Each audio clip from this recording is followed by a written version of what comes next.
There is something most people misunderstand about the empath personality early in life. They assume sensitivity is fragility. They assume emotional depth means vulnerability without strength. They look at the empath, especially when they're young, and see someone who feels too much, trusts too easily, absorbs too deeply, and breaks too often. And for a while, even the empath may believe that story. But what looks like weakness in the beginning is often the early formation of a very unusual kind of power. Because many empaths do not begin life in emotional ease. They begin in tension, in unpredictability, in environments where reading the emotional atmosphere was not optional but necessary. They learned to scan facial expressions before they could explain why. They sensed shifts in tone before anyone else noticed something was wrong. They became highly attuned to contradiction, what people said versus what they actually felt. And while others were simply moving through life, the empath was studying human behavior at a level most people never consciously reach.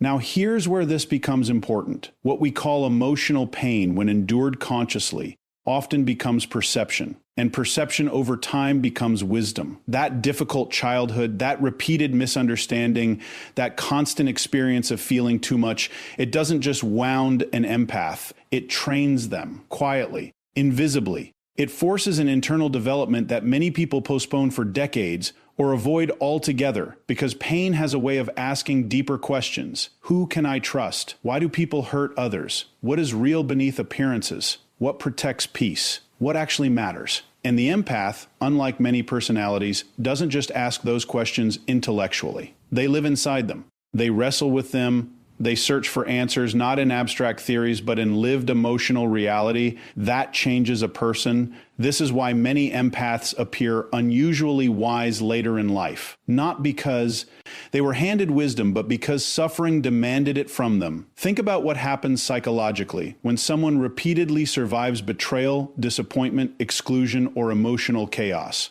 One possibility is bitterness, but another possibility, and this is where the empath often evolves differently, is refinement. They begin to distinguish noise from truth, performance from sincerity, charm from character, attention from love, and these distinctions are forms of intelligence. Most people think intelligence is measured by what you can calculate, but there is another intelligence born through hardship, the ability to recognize patterns in human nature. Empaths often develop that early, and what begins as hyper-awareness, sometimes even anxiety, can mature into extraordinary discernment. The child who had to read danger in a room becomes the adult who can read motives. The person who once overanalyzed everyone's emotions becomes the person who understands complex human dynamics.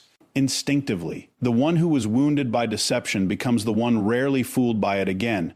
That is not weakness evolving. That is sensitivity becoming calibrated power. And here is something even deeper. Struggle often strips empaths of superficial ambitions earlier than others. They tend to confront existential questions younger. While others may spend years pursuing status, approval, or image, empaths often become disillusioned with those things sooner because they've already seen how empty appearances can be. That disillusionment can feel painful in youth, but later it becomes liberation, because when you stop worshiping what is shallow, you begin building on what is real, and power built on what is real lasts. This is why later in life many empaths possess a gravity others can feel. It is not loud. It is not performative. It is not dominance. It is depth. And depth carries authority. People trust them because they sense they are speaking from something earned, not borrowed, earned, through heartbreak, through observation, through surviving things that force them inward. And there is enormous strength in people who have gone inward and returned with understanding. This is what the world often misses when it misjudges the empath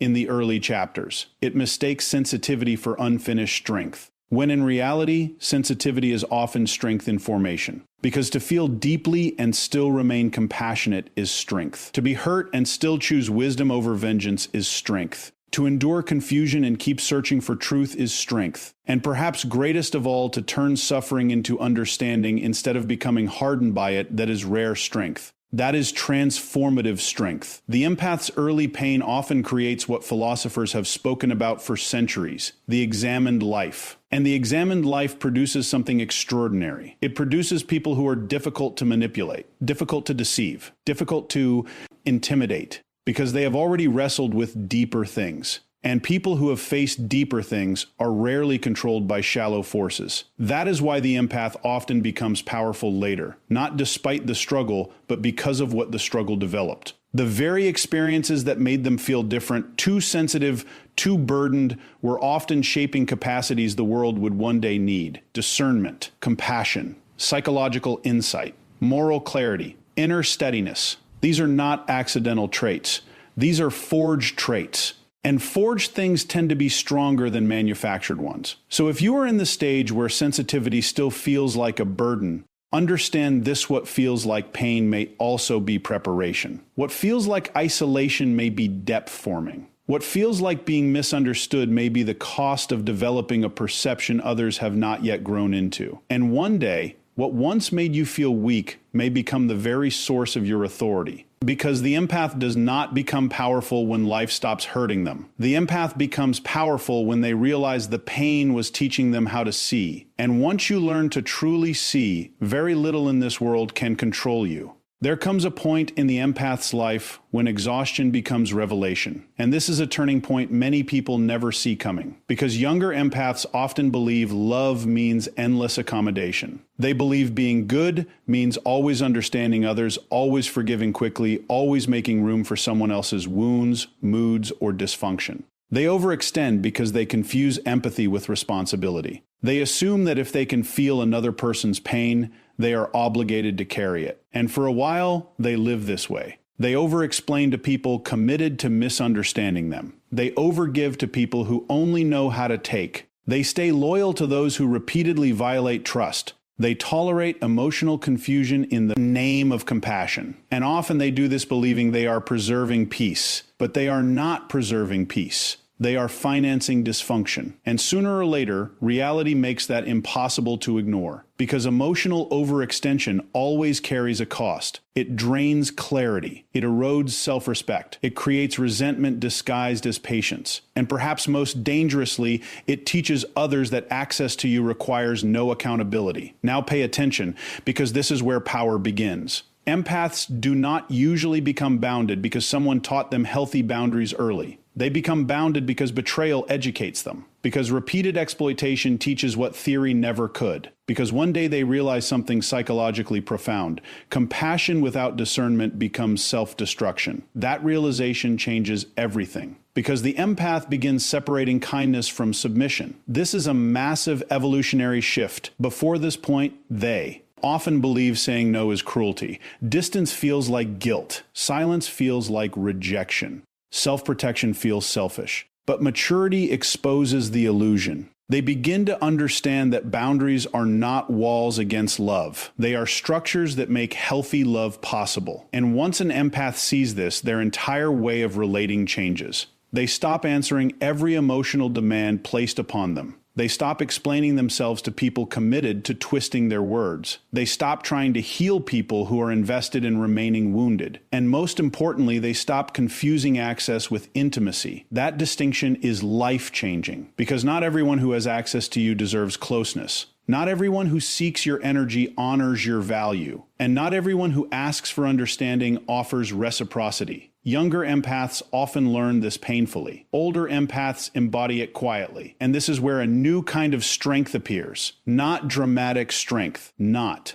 aggressive strength, selective strength, measured strength, the power to withhold energy where there is no integrity. That is enormous power, because attention is power. Access is power. Emotional availability is power. And mature empaths stop giving those things away indiscriminately. They become intentional, and intentionality changes how others experience them. Manipulative people often lose interest when empathy gains boundaries. Why? Because exploitation depends on predictability. It depends on knowing you will always over-explain, always return, always forgive without repair, always sacrifice yourself to keep the relationship intact. But boundaries interrupt that script. And once the script breaks, unhealthy dynamics lose their control. This is why people sometimes react negatively when an empath becomes stronger. They say, "You've changed." They don't. That's the point. Growth always looks threatening to those who benefited from your lack of boundaries. Remember that. The empath begins to realize peace is not created by keeping everyone comfortable. Peace is created by refusing to participate in what destroys you. That is a profound psychological upgrade, and it often comes with a new understanding of energy itself. Because mature empaths stop treating emotional energy as infinite. They recognize attention is a resource, time is a resource, presence is a resource, and where you place those resources shapes your life. This awareness produces a level of discernment many people never reach. They begin asking different questions. Does this relationship nourish or deplete? Does this person respect limits? Does this dynamic require me to abandon myself to maintain it? Does my compassion here create healing or enable harm? Those are powerful questions, and powerful questions produce powerful lives. Because once you ask them honestly, you stop living reactively. You start living consciously, and conscious living is where power lives. Now something else begins happening. The empath stops needing universal approval. This is enormous because people pleasing is often just the survival strategy of someone afraid of disapproval means danger. But as the empath matures, they begin tolerating something they once feared, being misunderstood. And when you can tolerate being misunderstood without betraying yourself, you become extraordinarily difficult to control because manipulation often works through guilt, through obligation, through fear of appearing harsh. But once those levers stop working, external control weakens. And this is where the empath begins developing what looks almost like quiet authority. They speak less but mean more. They explain less but see more. They react less but discern more. Their presence changes because they are no longer trying to be accepted by everyone. They are aligned with something deeper than approval, self-respect. And self-respect alters everything. It changes what you tolerate, what you attract, what you walk away from, and what you refuse to negotiate. This is why later in life, many empaths seem calmer, stronger, almost untouchable compared to who they were before. It is not that they stopped caring. It is that they learned caring without boundaries is chaos. And they chose order, they chose clarity, they chose peace rooted in truth, not performance. And understand something important, this is not the empath becoming cold. This is the empath becoming precise. There is a difference. Coldness shuts down feeling. Precision directs feeling wisely. One is disconnection, the other is mastery. And mature empaths move toward mastery. They stop giving from guilt. They start giving from choice. They stop saying yes to preserve relationships. They say yes only where truth and reciprocity exist. That is not withdrawal. That is evolution. And once an empath learns their energy is sacred, their life begins changing in ways outsiders rarely understand. Because protecting your energy does not make you less loving. It makes your love honest. It makes your presence valuable. It makes your compassion sustainable. And perhaps for the first time, it allows you to give without disappearing. That is real power, because the moment an empath stops believing self-sacrifice is virtue and starts believing self-respect is necessary, everything changes. And here is the truth worth remembering. The people who deserve your light will never demand you burn yourself to keep them warm. There is a profound shift that happens when empathic sensitivity matures. And most people misunderstand this transformation because they assume sensitivity is static. They think if you are deeply feeling, highly perceptive, emotionally attuned, then you remain forever vulnerable to overwhelm. But that is only true in the early stages, before experience sharpens perception. Because with time, something remarkable happens. What once felt like emotional overload begins organizing itself into discernment. And discernment is power. When empaths are young, they often absorb everything without filters. They feel tension in a room, but may not understand its source. They sense dishonesty, but doubt their own instincts.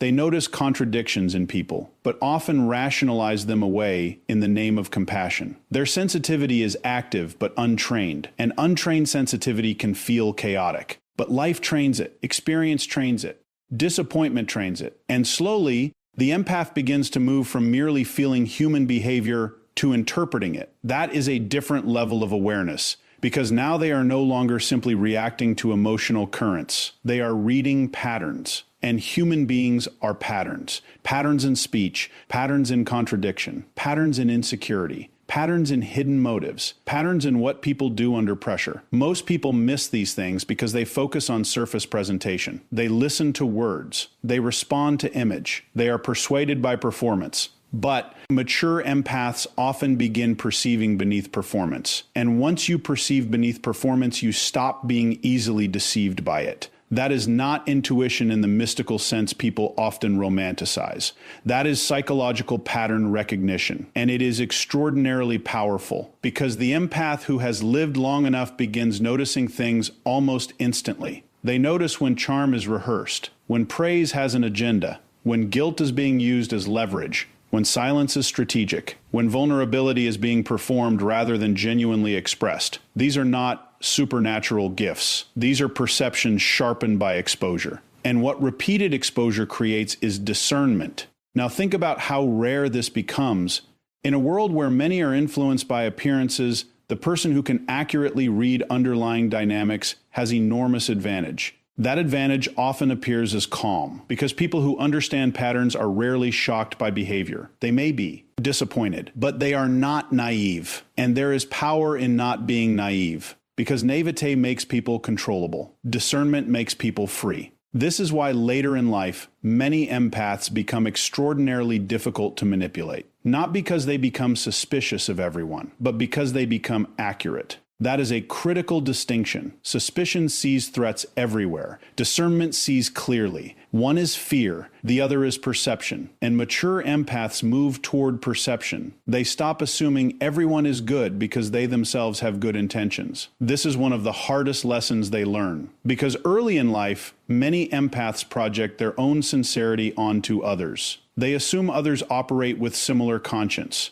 similar depth, similar emotional honesty, and that assumption creates vulnerability. But life corrects it. And once corrected, the empath develops something extraordinary, the ability to separate appearance from essence, to distinguish who performs warmth from who embodies integrity, who seeks connection from who seeks access, who speaks truth from who manages impressions. That level of discernment creates influence, because people trust those who see clearly.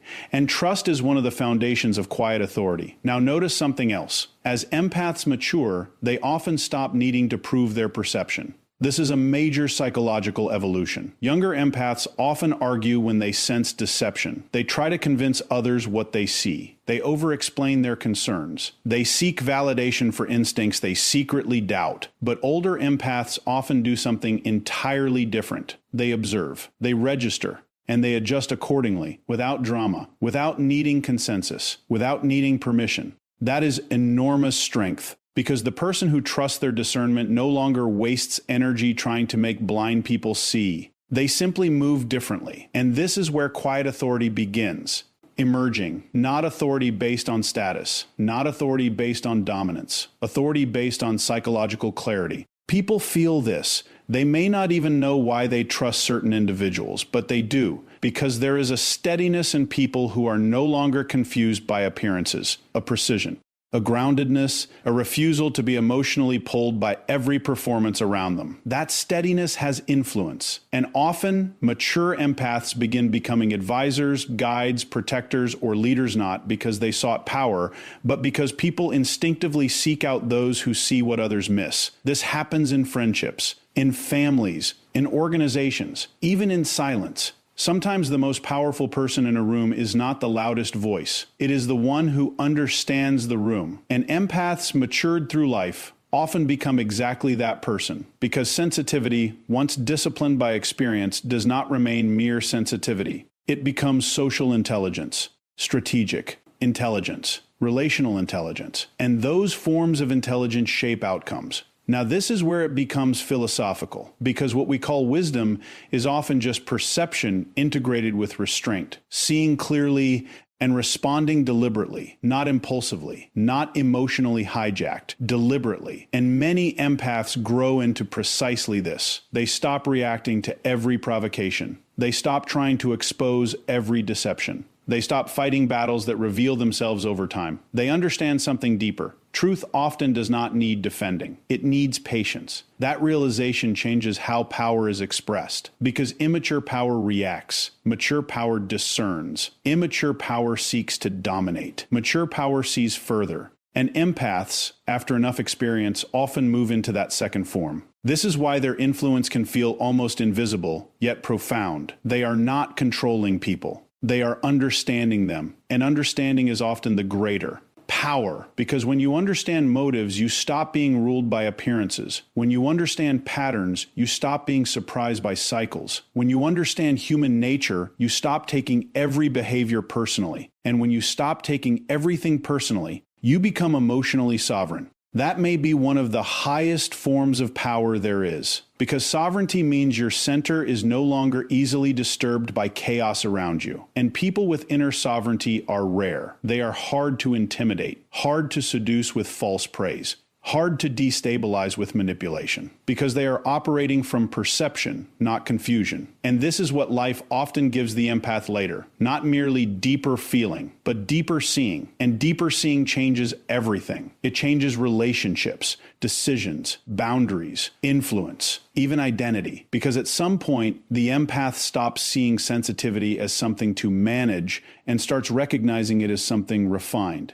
A faculty, an intelligence, a strength. And once that happens, what once made them vulnerable becomes part of what makes them formidable. Because in the end, power does not belong only to those who can control others. Real power belongs to those who can see clearly enough that others cannot control them. And once your sensitivity becomes discernment, your presence begins changing outcomes before you even speak. There is a final transformation that often marks the empath's deepest power, and it does not happen when they become harder. It happens when they become whole. This is where many people get it wrong. They assume strength is the result of emotional armor. They assume the wounded become powerful only by becoming cold, detached, or unreachable. They assume healing means learning not to feel. But for the empath, real power often emerges in the opposite direction. Not through abandoning sensitivity, but through owning it completely. Because there comes a moment, usually after enough.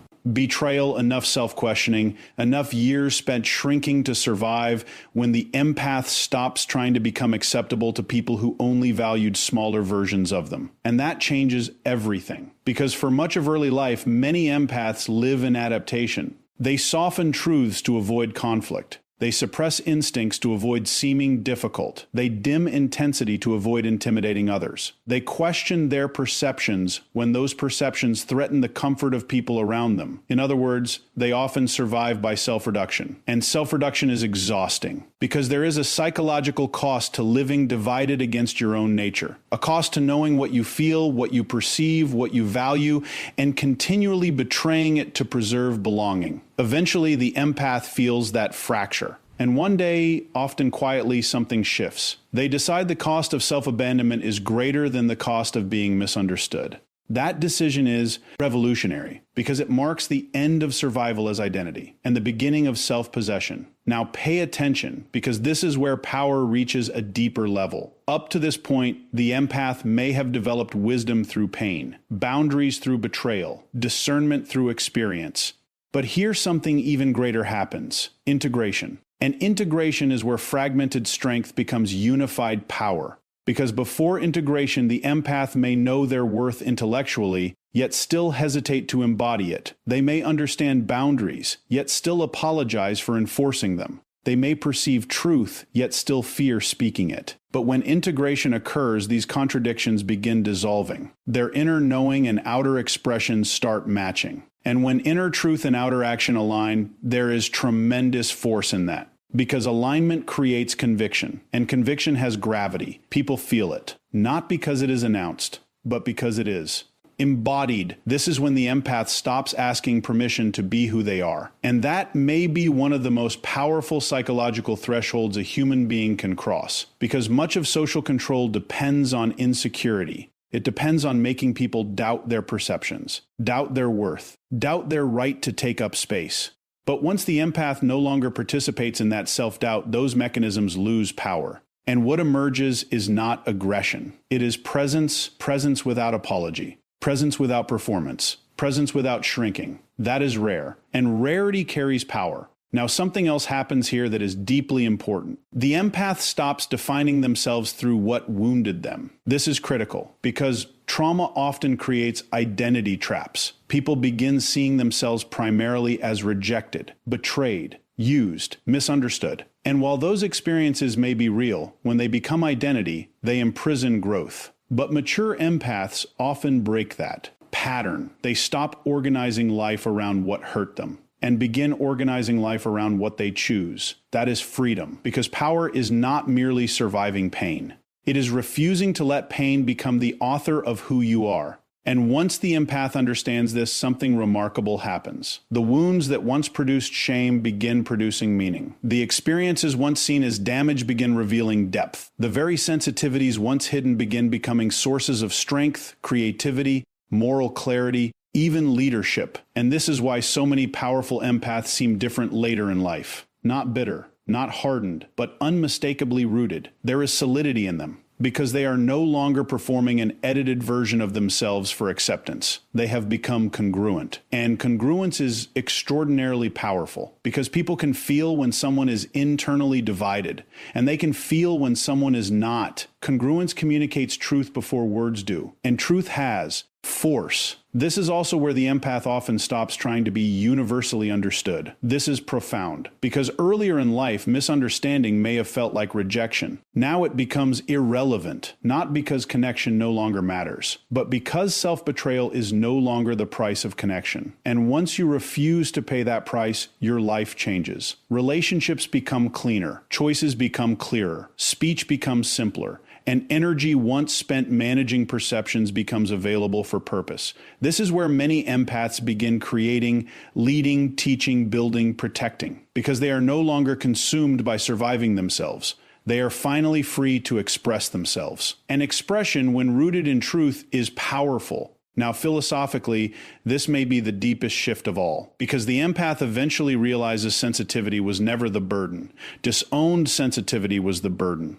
Unintegrated sensitivity was the burden. Sensitivity distorted by fear was the burden. But sensitivity owned consciously, that becomes strength, because then compassion is no longer weakness. It is moral force. Discernment is no longer defensive. It is wisdom. Boundaries are no longer guilt-ridden. They are self-respect, and authenticity is no longer risky. It is liberation. That is what it means for the empath to stop surviving and start owning who they are. It is not a personality improvement. It is a reorganization of being. And once that happens, something extraordinary becomes possible. The empath stops merely responding to life and begins shaping it. That is power, not the power to dominate others, the power to live undivided, to speak without shrinking, to love without self-erasure, to walk away without guilt, to stand in truth without needing applause. That is rare power. And perhaps the deepest irony is this: the empath becomes most powerful not when they become less themselves, but when they finally stop abandoning who they were all along. And that leaves only one real question worth asking if your greatest power lives inside the parts of you that you were taught to hide. How much longer will you keep hiding what was meant to lead?